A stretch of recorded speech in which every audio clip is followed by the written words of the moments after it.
West Coast Cookbook and Speakeasy with Chef Justice Putnam. Netrootsradio.com.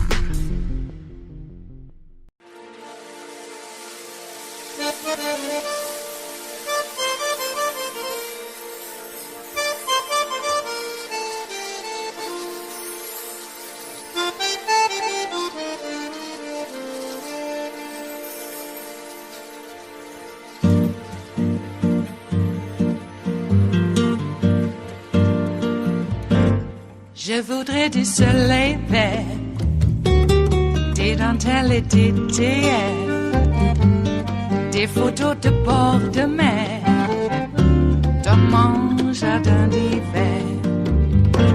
Je voudrais de la lumière, comme en Nouvelle-Angleterre. Je veux changer d'atmosphère, dans mon jardin d'hiver. Ma fleur sous la pluie de novembre, tes mains qui courent, je n'en peux plus de t'attendre. Les années passent, il est loin, là je tombe. Nul ne peut nous entendre. Je voudrais du Fred Astaire, revoir un latte. We've been waiting for this for a long time. I'm joined now by my friend and colleague, Rachel Maddow. Yesterday, she released the first 2 episodes of her brand new podcast. It's already #1 on the Apple Podcast chart, of course. She explores how the stories we cover today, things we talk about here, things about insurrectionists on trial for seditious conspiracy, federal prosecutors under crushing political pressure, may seem unprecedented. I even call them that. But we have been here before. Ultra unpacks what Rachel calls the all but forgotten true story of ultra-right extremism in America, supercharged by proximity to power, and how we're not the first generation to witness insurrectionists testing democracy before our eyes. The story she tells takes place in 1940, more than 80 years ago. 17 members of a far-right group in New York, 5 pictured here in this photo, look what they're holding, plotting to overthrow the government with force, were charged with sedition. It ended with all of them being set free, in part because a plot to overthrow the government and violence on that scale was too much to believe. Let's listen to what happens next. As the courtroom was cheering the acquittal of the boys from Brooklyn, John F. Cassidy rushed up to the judge and asked for his guns back, which the judge immediately had to give him in line with the Second Amendment. And Cassidy and others walked out of the courthouse to the awaiting cheers. In the wake of that failed trial, supporters of the Brooklyn boys demanded to the Attorney General that FBI and Justice Department personnel themselves should be investigated for why the group had been indicted in the first place. Father Coughlin, who had initially tried to distance himself from the Christian Front when they were charged, he proclaimed himself vindicated and victorious. He said the whole prosecution was all ginned up just to try to make him look bad. He said, in his words, that it was a hoax. It was a lot of things. It was not a hoax. Joining us now, my dear friend and colleague, Rachel Maddow, host of the new podcast, Ultra. Hi, dear. It's nice to see you. This is so good. And I have the same physical reaction to listening to it again as I did when I first listened to it. Will you just tell us the story? I'm guessing most of our viewers have heard it already because they downloaded this as soon as it came on board. There are 2 episodes out. 2 episodes out. There's going to be 8 episodes altogether. So we're sort of at the beginning of the story arc. I actually talked to a friend today who was like, oh, so this is an anthology? It's a different story each time? And I was like, oh, no. They all come together. So what you just played there was about the 1940 sedition trial of a unit of the Christian Front. Father Charles Coughlin, who I think is a figure who's not lost to history. People know about Father Coughlin. Most popular radio show in the country. Yes, biggest media figure by a mile. I mean, if today's population, if you mapped the size of his audience on today's population, he would have been looking at a weekly audience of 80 million Americans. Oh my God. Right? So like a huge day in cable news with a completely dominant figure. You're at 5 million, maybe. Right. He's 80 million every week. Like he's just... Well, you are. I don't even get there. But I mean, he's that dominant, and he's a fascist. He endorses fascism. He's very, very anti-Semitic, and he calls for his followers to form themselves into armed cells, and eventually some of them decide to wage war on the government. And so they get put in, they've got explosives, they've got heavy machine guns, they are training for a specific day on which they're going to try to assassinate a dozen members of Congress and bomb government buildings and attack a bunch of Jewish sites because they wanted to get the left and the anti-fascist movements and Jewish communities mad at them because they wanted it to be a civil war. They were kind of the Boogaloo Boys of their time. They were accelerationists. They wanted a race war. The FBI was onto them. They arrested them. They put them on trial. They were all acquitted. That was 1940. And then where the series goes is to 1944.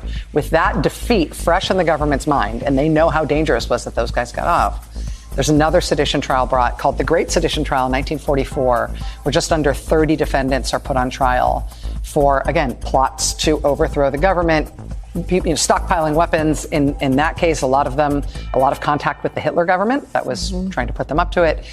And the problem ended up being that there were lots of members of Congress who were implicated in some of the tendrils of that plot. And the political pressure that those members of Congress put on that prosecution to derail the investigation, to fire the prosecutor, is a really important cautionary tale for us now. Explain.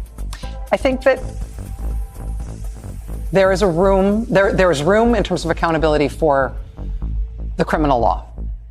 Sedition is a crime. Trying to overthrow the government by force is a crime, has to be prosecuted as a crime. But the criminal law is not a silver bullet.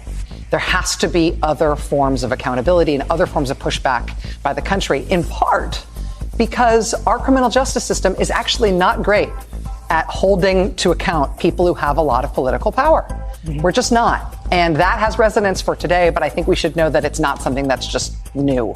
Yes, there have been public corruption cases and people who have been brought to heel, but the courtroom is not an easy place to prosecute people with a lot of political power. The Justice Department is run by political appointees. Its leadership changes with every new president. That matters in terms of the way the Justice Department deals with people who commit political crimes and have political power to bring to bear against them. There's also, though, this alliance with a foreign power. It's the Nazi party in Germany. And I wonder, for you when you're working and when you're storytelling, are all the things that we do, you don't do Monday through Friday, all the things you do in your day job on your brain as you're diving deep, and you've got all this original source material. I mean, you've got the sound from Kafka. I mean, it's so rich, it's so perfect, it's so you. Can you dive into history, or are you constantly thinking about the 19 Republicans in the Roosevelt Room trying to help Trump overthrow the government, the pressure put on the Mueller prosecutors every single day by Trump's allies in Congress and Trump's Twitter? I mean, can you separate what we're living through and covering from what you're diving into and the story you're telling historically? I think that when I think about what will resonate with an audience listening to it, it's a question of what resonates for me, too. I mean, it matters that this is the America First movement, right? And people in the 21st century bringing back America First as their slogan, they've got Wikipedia, they know how to look it up, they know what they're referencing. Well, it's worth appreciating what the America First movement was about in all of its complexity and in all of its darkness in some cases.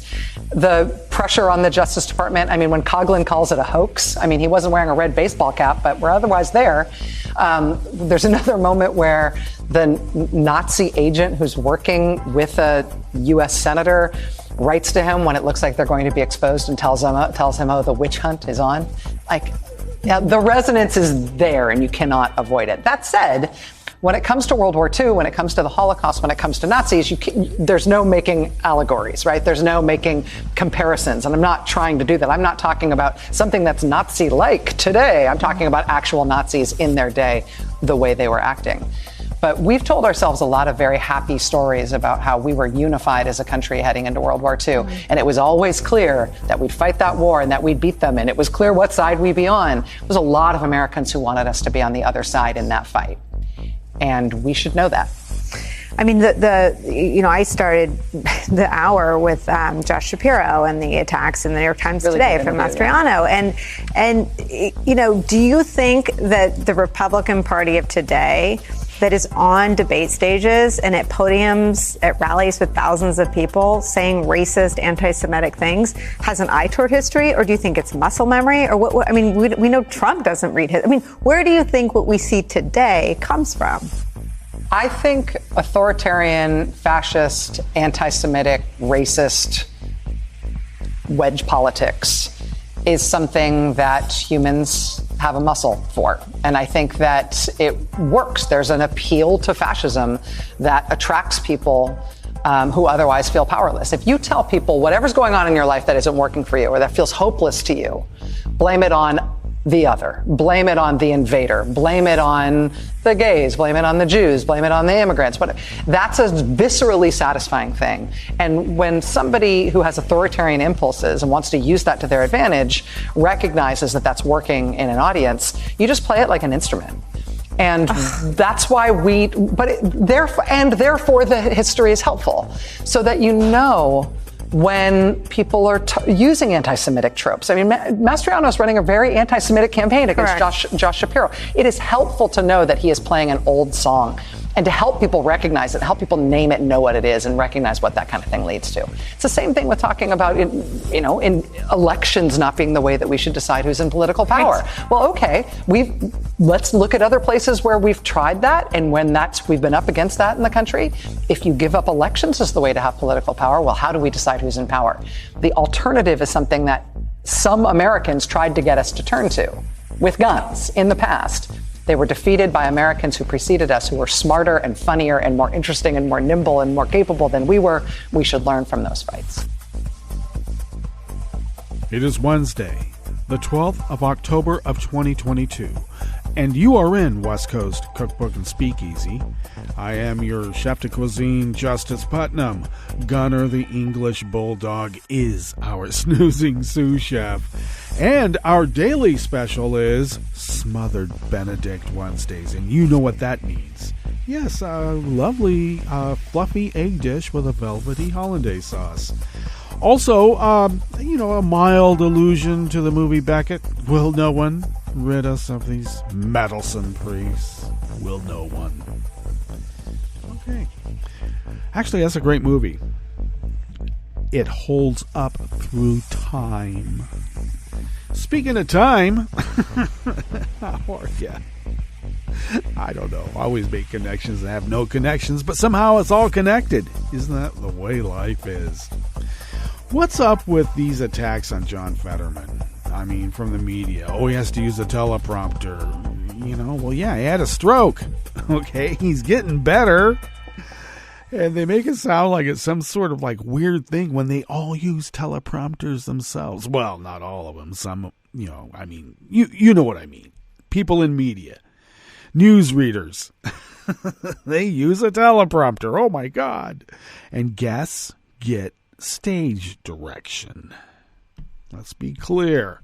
We're talking about news production. All right. You got talent. Those are the people in front of the camera. And then you got production. And that's everybody behind the camera. Or to the side. All right. And usually you don't go back and forth. Usually. We do it different here in internet radio because it's like punk. All right. It is like punk. Anyway, it's rather meddlesome of these priests to get on Fetterman's case because he's recovering from a stroke. All right. And I got to tell you, the way some of the pundits make it sound when they make these allusions to Roosevelt, the vast majority of the American population were kept in the dark that he was what was known back in the day as a cripple. All right? There was a reason that he had all these metal trusses made so that he could, stand. And metal trusses on his legs so he could use his hip muscles or his side muscles in some fashion to be able to move his legs as if he was walking. People who suffered from polio, though, knew he was a great hero to them, as he was to most everybody. But, by and large, it wasn't like, the president went to the salt springs for his polio. No, they didn't talk about it. And a lot of people didn't know because a lot of people didn't have access to images necessarily. What you saw in the news, pardon me, what you saw in the newspaper was sometimes quite grainy and you couldn't tell. There's Delano Roosevelt standing up at the stage waving. Looks healthy to me. And he was, by and large, except for the polio and the heavy smoking, and he drank, and, how healthy were they back then? Anyway, we live in different times, and I must say that when you think about living in different times, that there would be a bit more, shall we say, graciousness to those who have been afflicted with a physical calamity.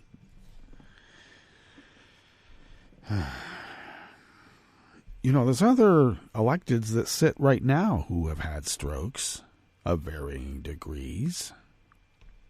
Takes a while in some cases, and I got to say, Fetterman's back up and running a lot faster than a lot of others would be able to.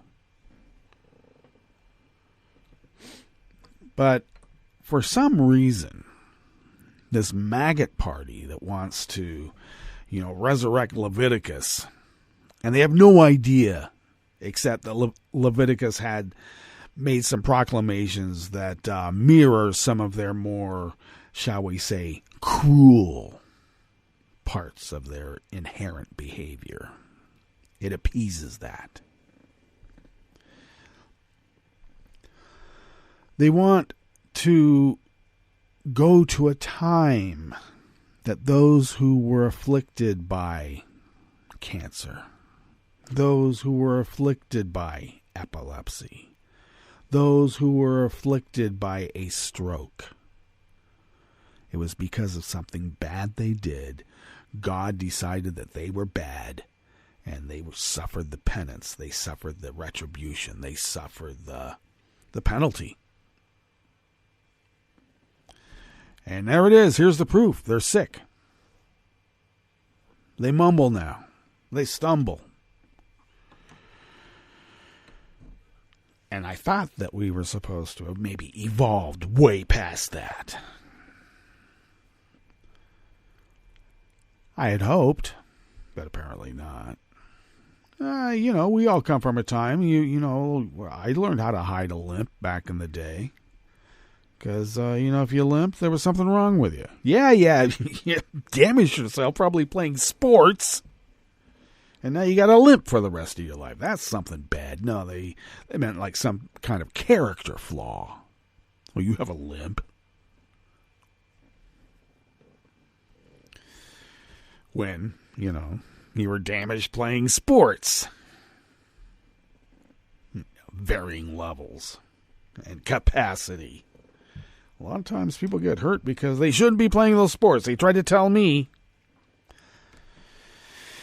Well, I played well enough to be able to play for quite a while, even into college. How stupid of me. I should have taken up something other than a contact sport like football.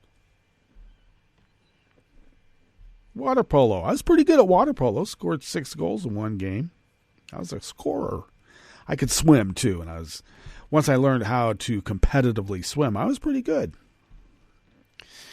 Didn't start when I was real young, but, we swam in the rivers and the ocean, and, so getting into a pool, it was like, this is easy. No waves. No current. Let's go. So, yeah, as if water polo is not a contact sport in and of itself, but it's a little bit different than jostling your brain around in your skull playing football. Who knew? It just seemed fun running into people as fast as you could. At least it did to me.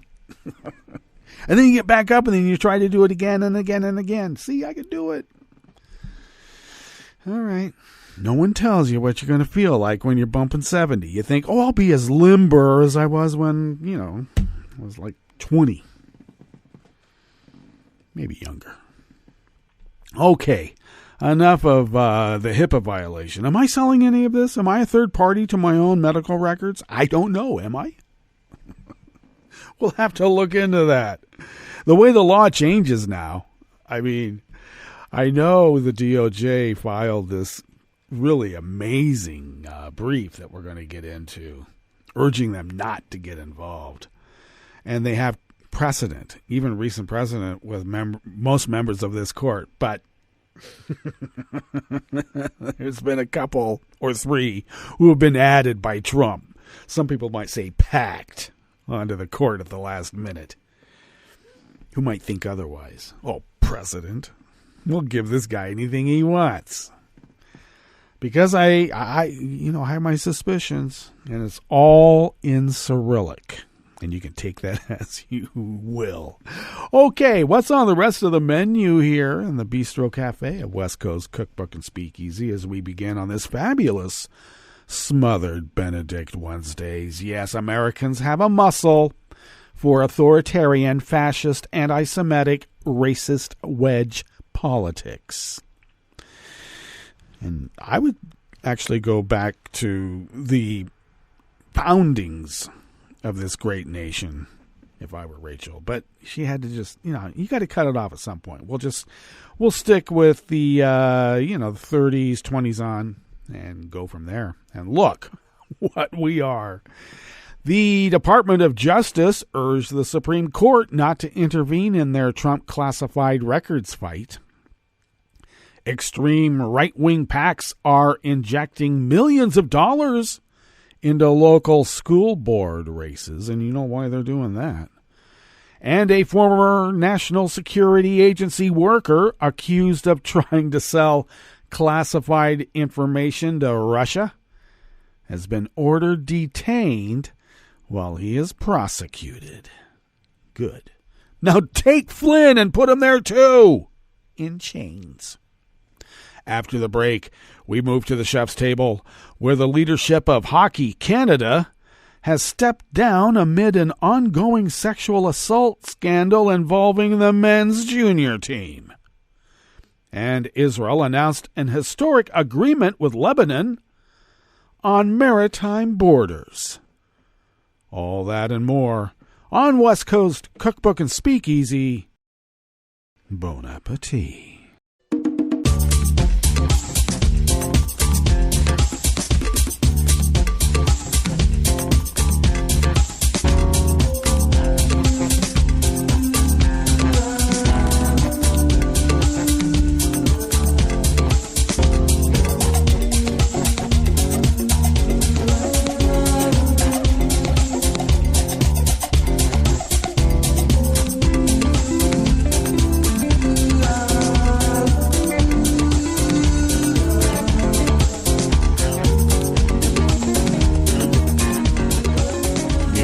Bottom of our homepage at netrootsradio.com. To the right of the page is the chat room link. The chat room is monitored by Kelly Lincoln, and we thank Kelly for doing so. To the left of the chat room link across the page there near the bottom of our homepage at netrootsradio.com is the link to our Patreon page. And do please become a recurring Patreon of Netroots Radio. If you could afford to send us what you might spend on an espresso-type coffee drink, for instance, if you could send those funds to us once a month, we are then able to pool those dollars with other dollars that have been patronaged in such a fashion. And then we are able to put a big dent in our bills. And I got to tell you, the bulk of what we do here does come out of our own wallets, but we would still be unable to do it without you. And we thank you for your generosity. And I guess we're urging you to continue, please. Please. The bills keep going up. And it seems as if the resistance that, albeit small, we are a bulwark of resistance against this massive uprising against everything that's good. And I'm serious about that. So thank you for allowing us to fulfill that civic duty, because it's quite an important one, and we do take it quite seriously, even though we joke around. It is a quite serious endeavor, and thank you. If you would like to follow Netroots Radio on Twitter, you can do so by following at Netroots Radio. It's so simple. And Tom takes care of that, and thank you, Tom. Follow me on Twitter at Justice Putnam. I post the show notes and links diary on Daily Co's 10 minutes before showtime, and that's where the real reportage is, and the full articles too. And because sometimes they're important, but we have to abbreviate, or maybe we add on in our own indelible fashion. Oh, yes, we do. Yes, we do. You can also follow the show on Twitter at Cookbook West and pick up podcasts. Please do pick up podcasts by way of Spreaker, Stitcher, TuneIn, iHeart, YouTube, iTunes, and wherever podcasts can be found. And they're everywhere. This first offering here in the Bistro Cafe of West Coast Cookbook and Speakeasy Smothered Benedict Wednesdays is out of the Los Angeles Times by staff writer Sarah D. Wire. The Department of Justice urged the Supreme Court in a filing yesterday, Tuesday, not to weigh in on an ongoing fight with Trump, former President Trump, over classified documents, arguing that Trump has not even attempted to explain how he is harmed by an appellate court decision not to allow a special master to review classified documents found at his Mar-a-Lago estate. Solicitor General Elizabeth Preliger said in a filing that the underlying dispute involves an unprecedented attempt to restrict the government's use of its own extraordinarily sensitive classified documents. As this court has emphasized, courts should be cautious before insisting upon an examination of records whose disclosure would jeopardize national security, even by the judge alone in chambers, she said, citing a court case that the Supreme Court themselves decided on and ruled. Last week, Trump asked the Supreme Court to intervene and allow a special master to examine roughly 100 classified records found during the court-approved search of his Florida home in early August. It's not a home. It's an estate, a compound. The Justice Department is investigating alleged retention of classified information, theft of government documents, and obstruction of justice. In the petition to the Supreme Court, Trump's attorneys wrote that any limit on the comprehensive and transparent review of materials seized in the extraordinary raid of a president's home erodes public confidence in our system of justice. How about the guy stealing state secrets and selling them to our enemies? Oh, I know. He's supposed to have his day in court? Well, let's do it. Trump's request asked the Supreme Court to overrule a unanimous decision by a 3-judge panel of the U.S. Court of Appeals for the 11th Circuit, which 2 of those were Trump appointees, I must add, and we all know by now, which granted the Justice Department's request to keep the classified records separate from the outside experts' review of about 200,000 pages of documents the FBI seized in the search. The panel rejected Trump's argument that the classified documents might be his property, not the government's, saying it did not see a reason why Trump, quote, would have an individual interest in or need for any of the 100 documents with classification markings. And Trump's going, I do have a personal interest. I'm selling them. The full court could act on the matter within days, and it would take 5 justices to grant Trump's request. 5. They already have 6.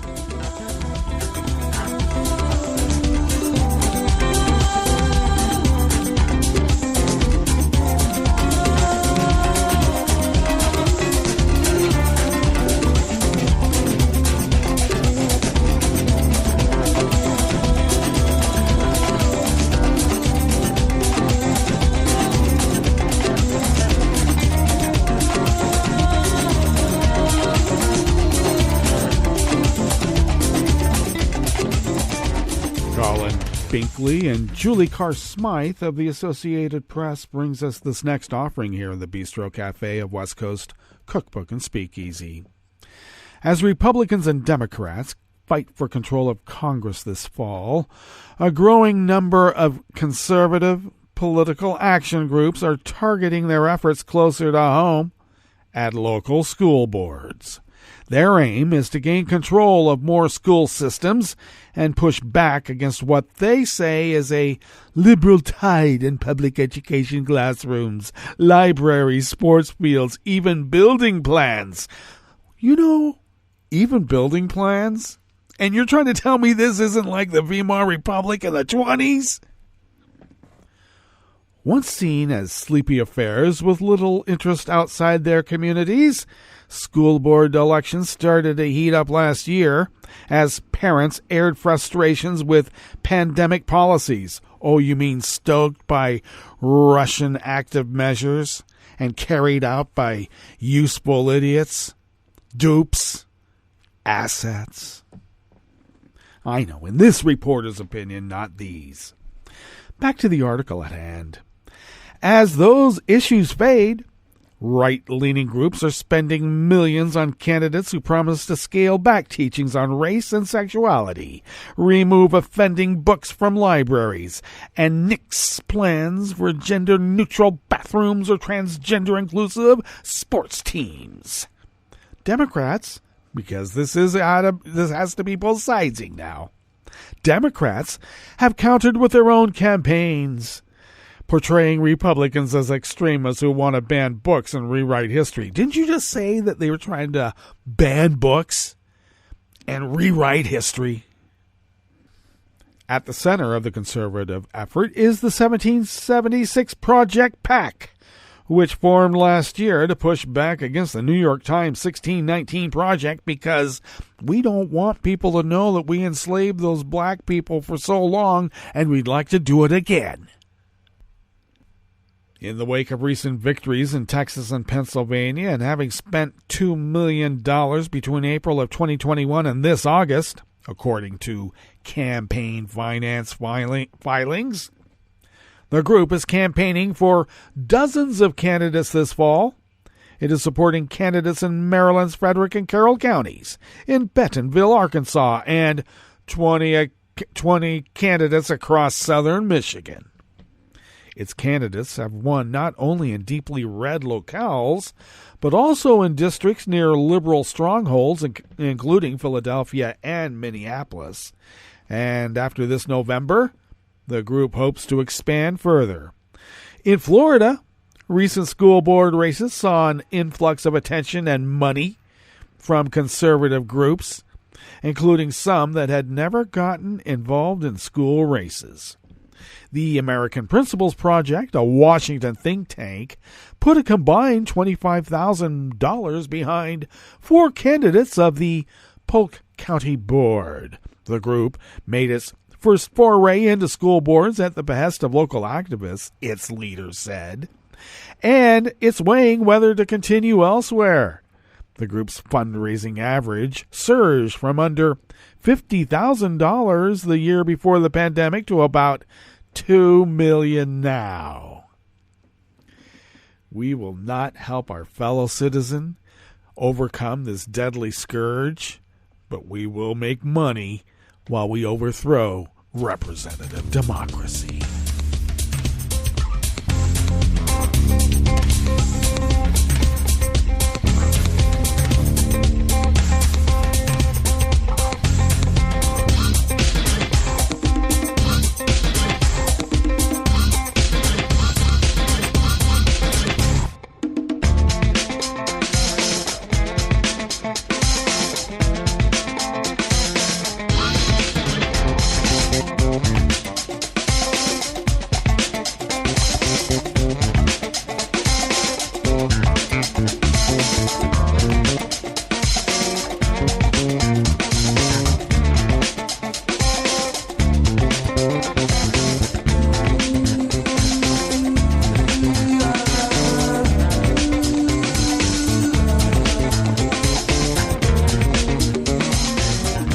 always like a good rat hunt.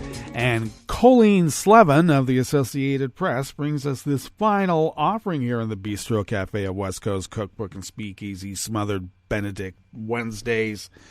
And it is about a rat hunt. A former National Security Agency employee from Colorado accused of trying to sell classified information to Russia will remain behind bars while he is prosecuted, a magistrate judge ruled yesterday, Tuesday. Jara Sebastian Dalkey, age 30, is facing a possible life sentence for giving the information to an undercover FBI agent whom prosecutors say he believed was a person working for the Russian Federation. He pleaded not guilty through his lawyer during a hearing in Denver federal court before a hearing to determine if he should be released from jail. Dalkey was arrested on September 28th after authorities say he arrived at Denver's downtown train station with a laptop and used a secure connection set up by investigators to transfer some classified documents. Classified documents, Donnie. Magistrate Judge S. Cato Cruz said the stiff penalty Dalkey could face makes him a flight risk, along with the sympathies he has allegedly expressed for Russia. Cruz also said he's not sure that Dalkey, who is accused of sharing the documents after promising not to disclose information he obtained while working at the NSA, would honor any conditions he could impose that would allow Dalkey to live with his wife and grandmother in Colorado Springs while the case proceeds. He was also concerned about authentic-looking but counterfeit badges for government agencies, including the NSA, found during a search of Dalkey's home. He's going to call it a raid.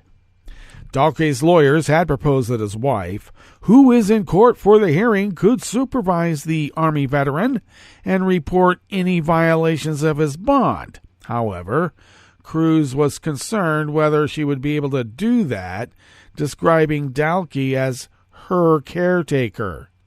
One of Dalkey's federal public defenders, David Kraut, said Dalkey supported the household with Veterans Administration benefits and had been supportive of his wife in difficulties in her life.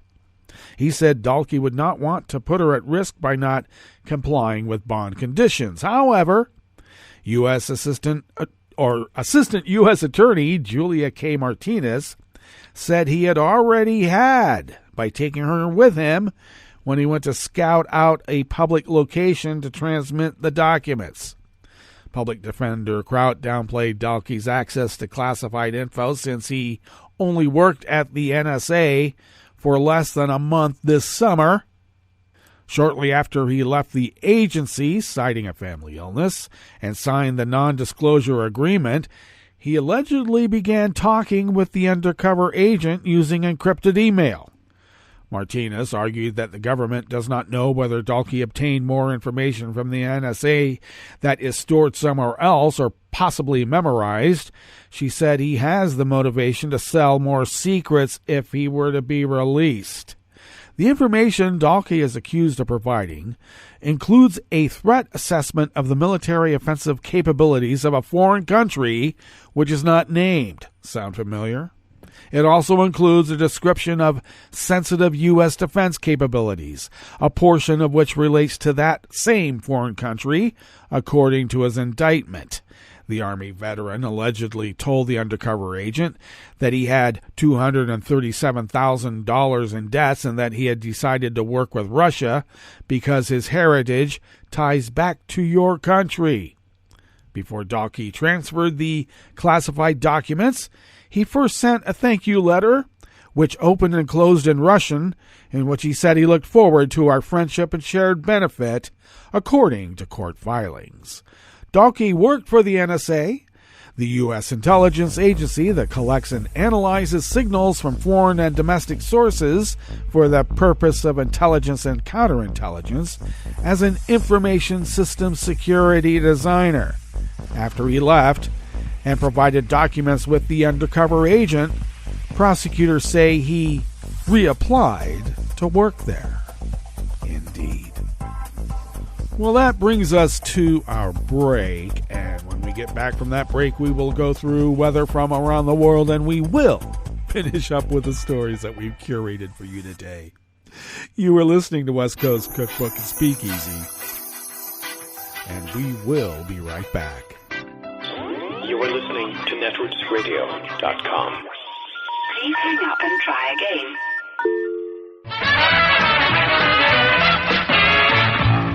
From a point at sea to the circles of your mind, a new force is at work for planetary transformation.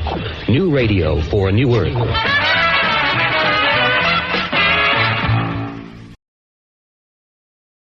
This is Take Two Movie Review. I'm Kim Lowe. This week, everything isn't just fine. Don't Worry, Darling suffers from an identity problem. It's trying to be too many things at once. A social commentary, a psychological thriller, and perhaps worst of all, a vehicle for pop star Harry Styles to show that he is leading man material. Unfortunately, it falls short on the first two and really misses the mark on the last. In this second directorial offering from Olivia Wilde, Don't Worry, Darling tells the tale of Alice, played by Florence Pugh, and Jack, Harry Styles, a married couple living in the aptly named planned community of Victory, which is located in the middle of the California desert. Based on the homes, cars, and clothing, the setting appears to be the 1950s. However, the racial diversity and openness with regards to sexual matters sort of suggests otherwise. In fact, nothing is what it appears to be, and somehow Victory's founder, Frank, a powerful Chris Pine, who also happens to be the employer for all of Victory's male residents, is at the center of it all.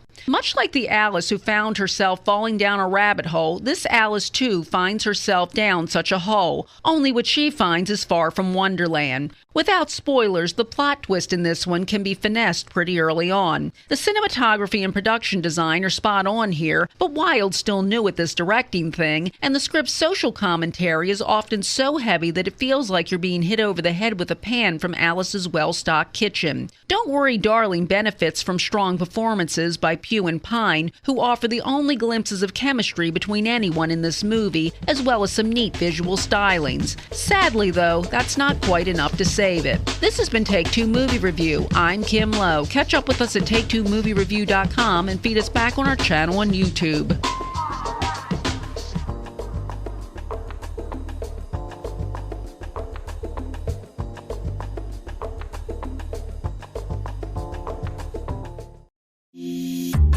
This program is presented by the Centers for Disease Control and Prevention. As fall turns to winter, the flu season will be upon us in force. The best way to avoid influenza is to get immunized. Everyone 6 months and older should be vaccinated. Those at increased risk for flu complications include children under the age of 5 and adults 65 and older, people with chronic health problems such as heart disease, asthma, and diabetes, and pregnant women. To get your annual flu vaccine, see your healthcare provider or go to a pharmacy, grocery store, or clinic in your area. If you get influenza, talk with your healthcare provider right away about antiviral medication. Thank you for joining us on A Minute of Health with CDC. For the most accurate health information, visit www.cdc.gov or call 1-800-CDC-INFO. This program is presented by the Centers for Disease Control and Prevention. For an expectant mother, taking care of her developing baby means taking good care of herself. One way she can do this is by ensuring she gets vaccinated. If a woman is or might be pregnant during flu season, it's especially important to get her annual flu shot, preferably before the end of October. In addition, women should be vaccinated against whooping cough during the 3rd trimester of each pregnancy. Failure to get vaccinated places both mother and baby at increased risk for serious complications of these infections, including hospitalization and even death. If you're pregnant or planning to get pregnant, ask your healthcare provider when you should get your vaccines. Thank you for joining us on A Minute of Health with CDC. For the most accurate health information, visit cdc.gov or call 1-800-CDC-INFO. Hi, I'm Tom Hartman, and since you're listening to netrootsradio.com, Show your progressive side and go to the donate button on the bottom of the homepage. It's progressives like you who power Netroots Radio and keep the progressive message beaming everywhere 24 hours a day. Just go to our donate button at the bottom of netrootsradio.com. Thank you for keeping progressive radio at full power.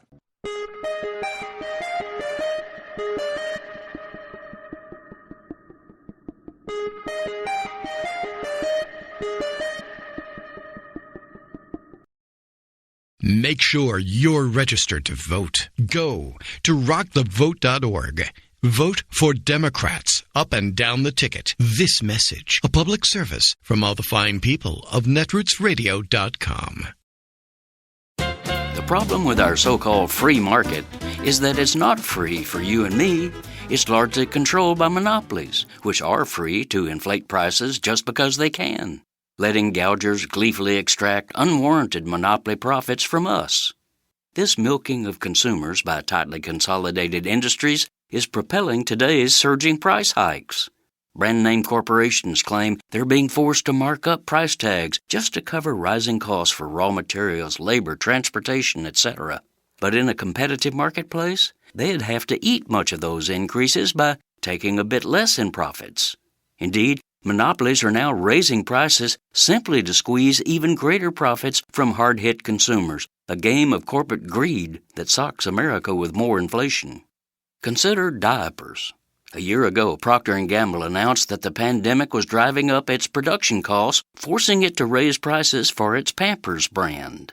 At the time, it had just posted a quarterly profit of $3.8 billion, so P&G could easily have absorbed a temporary rise in its costs. But instead of holding the price to ease their customers' economic pain, the conglomerate used a global health crisis to justify upping diaper prices. 6 months later, P&G's quarterly profit topped $5 billion. And in that same quarter, P&G spent $3 billion to buy back shares of its own stock, a Wall Street manipulation that artificially bloats the wealth of top executives and other big shareholders. In short, P&G used the excuse of inflation to inflate the price of their diapers, then used the extra money it extracted to inflate the value of its stock to benefit rich shareholders. This is Jim Hightower saying, well, couldn't consumers just switch to Huggies, the brand sold by P&G's main competitor? No, for it's a co-monopolist, having also goosed up its prices. You shouldn't go to jail for a joint. I'm Bill Newman, and this is the Civil Liberties Minute. And you shouldn't go to federal prison or be denied housing, employment, or educational opportunities for that criminal record either. There is some good news. President Biden has issued a pardon for persons convicted federally of marijuana possession. Although no one is locked up in federal prison today for simple possession of pot, wiping the slate clean will benefit thousands of people.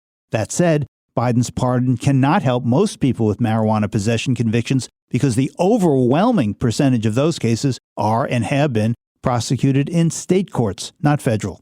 Hopefully, the president's pardon will act as a motivator and gravitational pull on those states that still prosecute people for marijuana possession and or don't easily allow expungement of those records. Because, as the president said, just as no one should be in federal prison solely for possessing marijuana, no one should be in a local jail or state prison for that reason either. As part of the rationale for the pardon, Biden addressed the stark racial disparities. Although white and black people use marijuana at about the same rate, blacks are 3 times more likely to be arrested and prosecuted. Much more criminal justice reform work needs to be done. The war on drugs, for which Republicans and Democrats both bear blame, has done enormous harm. That said, Biden's pardon is a step towards righting those wrongs. The Civil Liberties Minute is made possible by the ACLU because freedom can't protect itself. I'm Rick Smith, and this is Labor History in 2. Bury me with my boys in Mount Olive, and let no traitor draw breath over my grave. Such was the last wish of labor leader Mother Jones. She wanted her final resting place to be alongside the coal miners who gave their lives in the struggle to bring fair wages and a safe working environment to Verdun, Illinois. And on this day in labor history, the year was 1898. Members of the newly formed United Mine Workers of America were out on strike against the Chicago Verdun Coal Company mine. They demanded the company pay the new mining wage scale of 40 cents per ton of coal mined. The company refused. Worried that management would try to sneak in replacement workers, the striking men patrolled the railroad tracks leading to the mine. Both black and white strikers joined the lookout parties. Just a little after noon on that fateful day, the men spotted a train coming toward them. It was loaded with strikebreakers, African-American workers recruited from Alabama. Looking to escape the oppression of the South, the black workers had not been told about the labor unrest in Verdun. Many refused to work for the company once they learned the truth. The train was also packed with armed guards hired by the company. Determined not to let the replacement workers through, armed strikers met the train at the depot. A gun battle ensued. 8 miners were killed, 4 armed guards also died. A month later, the union won its wage demands. 3 of the Union miners who lost their lives that day were laid to rest at the Mount Olive Union Miners Cemetery. It was these men who Mother Jones loved as her boys. The new dirt's falling on a new-made coffin. The new dirt's falling on a new-made coffin. Way over in that Union. Like what you hear? Check out more at laborhistoryin2.com.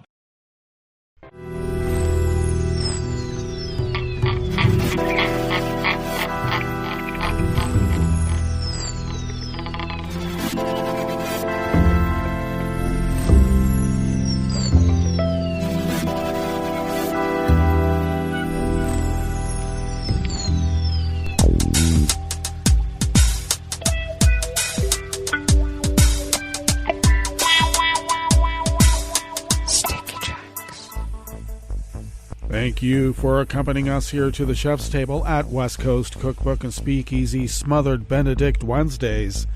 We always begin, whether from around the world, along the banks of the Rogue River, in the Rogue River Valley of southern Oregon on the west coast of the continental United States of America, where it is currently 51 degrees Fahrenheit, expecting a high of around 90. Sunny throughout the day, winds will be light and variable. Clear skies overnight, lows once again in the low 50s, though here at the mothership it was in the upper 40s. Winds will be light and variable, then mainly sunny tomorrow with highs around 90. Winds light and variable. It looks like ragweed pollen continues to be the predominant pollen of agitation, and it is rated high. The air quality index for the region is good at 34 parts per million, and the daytime UV index is moderate at level 4. Barometric pressure is holding steady at 30.14 inches. Visibility is up to 9 miles, and relative humidity is at 99%. Weather from around the world is brought to you by a crowd of crowdsourced weather stations that a crowd crowdsources from around the world. London is 62 degrees and mostly cloudy. Paris is 66 and mostly cloudy. Rome is 75 degrees and fair. Kyiv is 55 and mostly cloudy. Kabul is 56 and clear. Hong Kong is 73 degrees and fair. Tokyo is 65 with a heavy rain shower. Sydney, Australia is 62 degrees and mostly cloudy. San Francisco, California is 55 degrees and cloudy with a small craft advisory on the bay. And New York is 66 degrees Fahrenheit fair with its own small craft advisory. So do take care.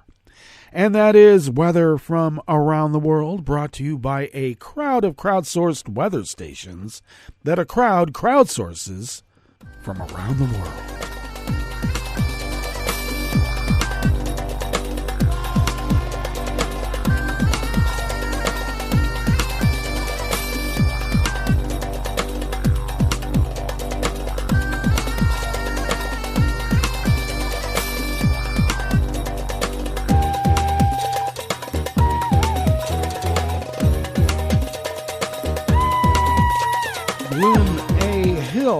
of the Washington Post brings us this first amuse-bouche here at the chef's table at West Coast Cookbook and Speakeasy.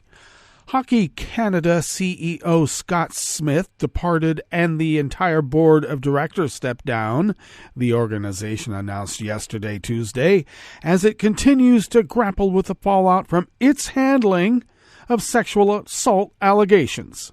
The sport's national governing body noted in a statement announcing the departures an urgent need for new leadership and perspectives.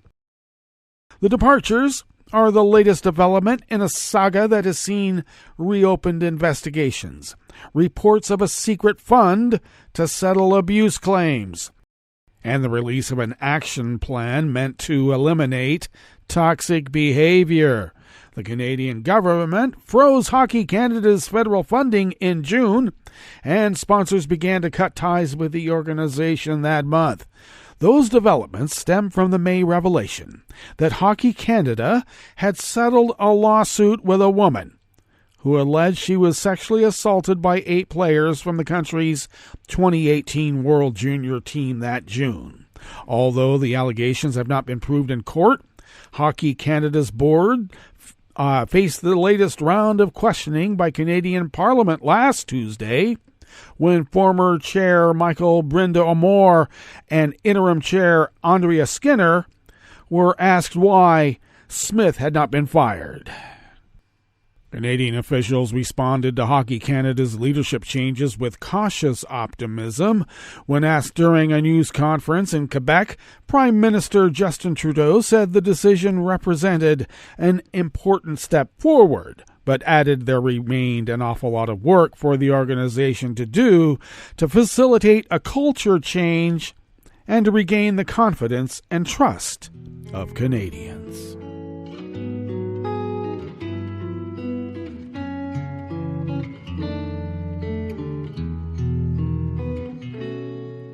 Je te donne ce mon amour pour la vie entière, la promesse de me trouver à tes genoux.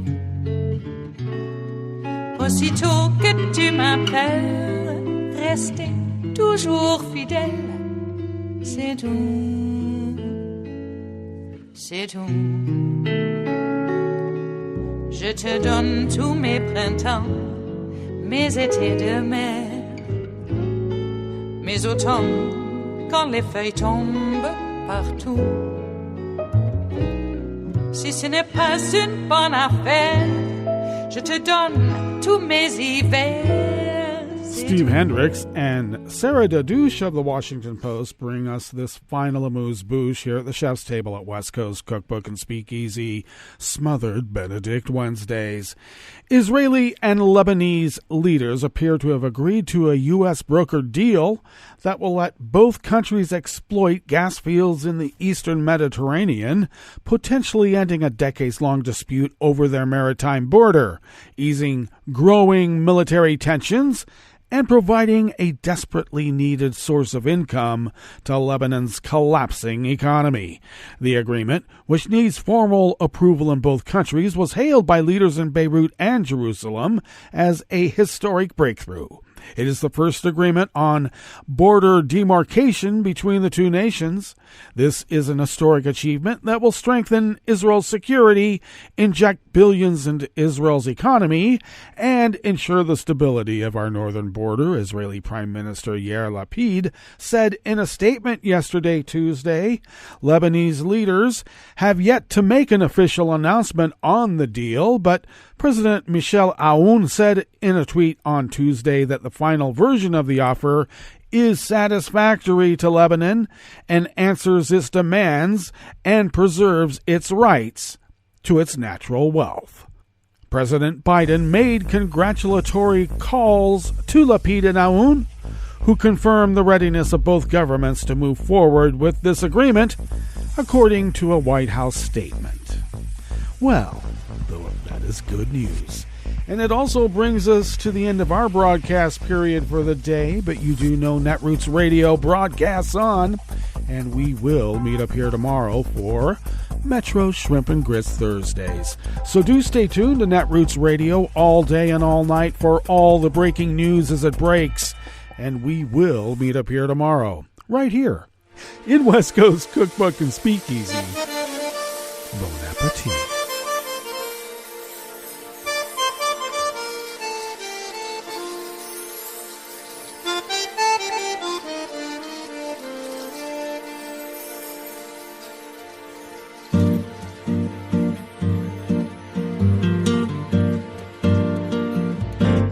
Je voudrais du soleil vert, des dentelles et des théères, des photos de bord de mer, dans mon jardin d'hiver.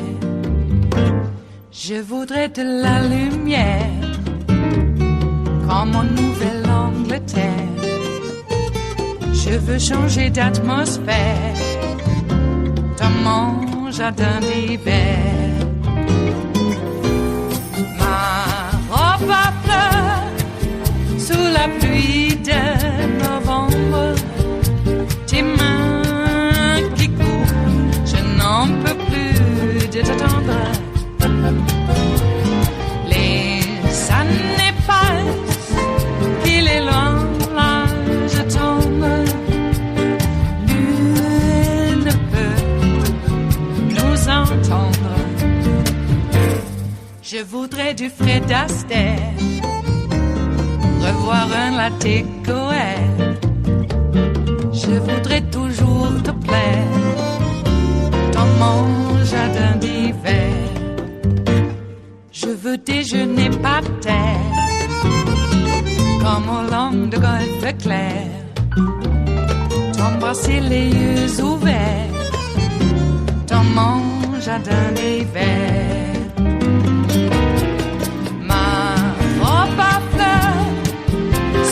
Pluie de novembre, tes mains qui courent, je n'en peux plus de t'attendre. Les années passent, il est loin, là je tombe. Nul ne peut nous entendre. Ba-da-da-dum-di-da-dum. Ba-da-da-dum-di-da-dum. Ba-da-da-dum-di-da-dum. Dans mon jardin d'hiver. Ba-da-da-dum-di-da-dum. Ba-da-da-dum-di-da-dum. Ba-da-da-dum-di-da-dum. Dans mon jardin d'hiver. Dans mon jardin d'hiver. Dans mon jardin d'hiver.